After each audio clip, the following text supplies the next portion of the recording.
menjelma menjadi salah satu negara terkuat di dunia. Cina justru disebut makin memberi ancaman ke Asia. Pakar bongkar alasan ini.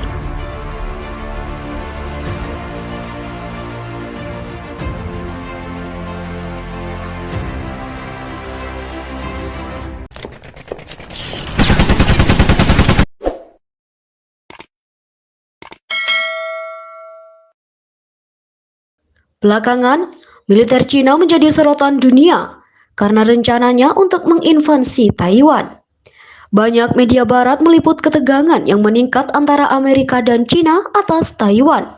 Tak hanya itu, perkembangan kekuatan Cina juga menjadi sorotan dan bisa menimbulkan ancaman bagi Asia.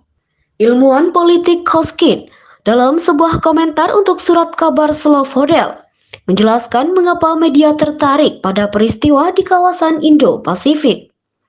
Majalah Inggris The Sun menerbitkan sebuah artikel tentang kesiapan Cina untuk perang teknologi tinggi dengan Amerika Serikat. Wartawan Inggris memperingatkan bahwa Beijing dalam beberapa tahun terakhir telah secara aktif berinvestasi dalam pengembangan sistem senjata terbaru, sementara Amerika Serikat terlibat dalam perang tanpa akhir di Timur Tengah.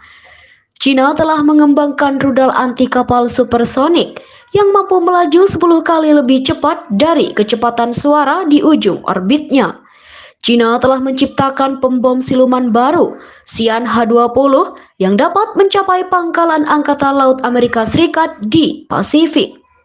Selain itu, dalam pelayanan militer Cina terdapat kendaraan udara tak berawak modern yang dioptimalkan untuk berbagai misi, kapal selam modern, dan kendaraan pengiriman senjata nuklir. Surat kabar The Sun bahkan berbicara tentang kemungkinan prajurit yang dimodifikasi secara genetik muncul di militer Cina, tentara yang akan lebih cepat, lebih kuat, dan lebih pintar dari tentara biasa. Dalam percakapan dengan reporter surat kabar Slovodel, Dekan Fakultas Ilmu Politik dan Sosiologi Universitas Ekonomi Nasional Plekhanov, ilmuwan politik Andrei Koskin menjelaskan bahwa artikel The Sun tidak boleh dilihat secara serampangan, terpisah dari peristiwa lain. Andrei Koskin mengingat bahwa Amerika Serikat telah memfokuskan kembali upayanya dari bagian Eurasia ke kawasan Indo-Pasifik selama beberapa waktu. Dan langkah serius pertama menuju ini adalah pembentukan Kemitraan Teknologi Militer atau AUKUS. Sekarang, Amerika Serikat secara aktif mempromosikan sebuah konsep di mana ia harus membela Taiwan melawan Cina daratan. Perhatikan seberapa cepat pasukan Amerika Serikat terkonsentrasi. Mereka menarik diri dari Timur Tengah, baru-baru ini dari Afghanistan, katanya. Apalagi mereka ingin NATO terlibat dalam hal ini. Orang-orang Eropa menolak, tapi kita masih tidak tahu apa yang akan dilakukan Amerika dengan Yuni, tambahnya. Dalam hal akumulasi kekuatan dan sumber daya militer Amerika Serikat dan sekutunya, bahkan di ruang informasi, jelasnya. Berdasarkan ini, sejumlah artikel analitis dan pidato ahli harus muncul yang akan fokus pada pentingnya mempertahankan Taiwan dari Cina, kata pakar Andrei Koskin. Pada saat yang sama, artikel The Sun tidak menyebutkan kemungkinan militer Cina bisa melancarkan aksi militer langsung ke Amerika Serikat. Semua sistem senjata yang dijelaskan oleh Inggris dapat secara efektif melibatkan angkatan bersenjata Amerika, tetapi hanya dari posisi defensif.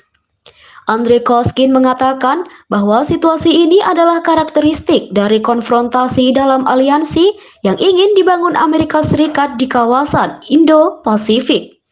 Untuk tujuan ini, selain AUKUS, telah dibentuk aliansi Quad atau Group of Quartet yang meliputi Australia, India, Amerika Serikat, dan Jepang.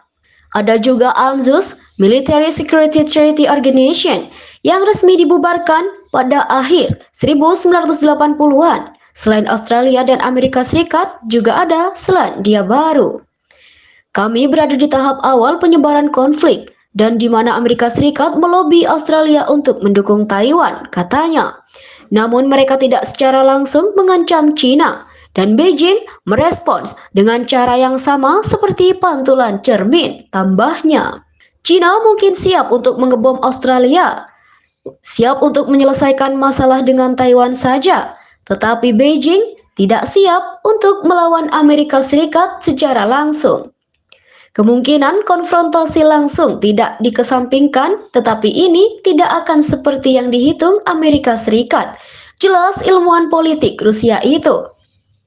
Dengan demikian, cercaan di media barat mengenai ketegangan di kawasan Taiwan bukanlah hasil dari konfrontasi antara China dan Amerika Serikat, tetapi salah satu elemen dari proses program ini. Pada saat yang sama, seperti yang ditekankan oleh Koskin, kawasan Asia Pasifik adalah kepentingan Rusia. Namun, Federasi Rusia tidak akan berintegrasi ke dalam blok yang sama dengan China, karena pemerintah Rusia mengejar kebijakan luar negeri yang bijaksana dan tidak akan membiarkan negara itu terseret ke dalam konfrontasi yang tidak perlu.